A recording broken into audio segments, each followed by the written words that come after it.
ბანოსთან გადიოდა დედა დაისის რეპეტიციებს, უნდა ერთად ემღეროთ, მაგრამ დაისის პრემიერამდე ვანო გარდაიცვალა.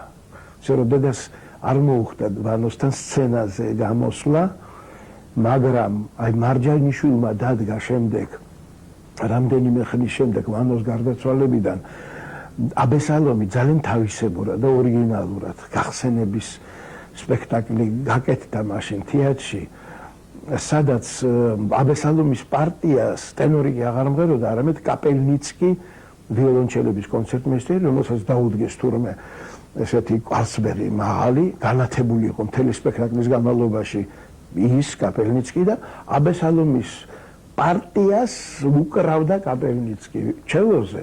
ივანე სტემეფალიაშვილი დირიჟორობდა და დედა მღეროდა ეთერის ამ სპექტაკლში. სულ ახალგაზრდა ახალი დამწყები იყო.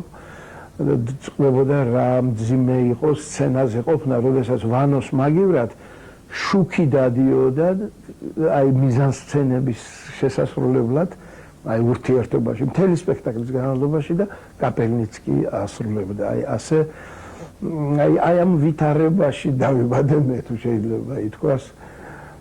და დედა ერთხანობას კიდევ მღეროდა ჩემი დაბადების შემდეგ, მაგრამ ძალიან ავად გახდა მშობიარობის მერე და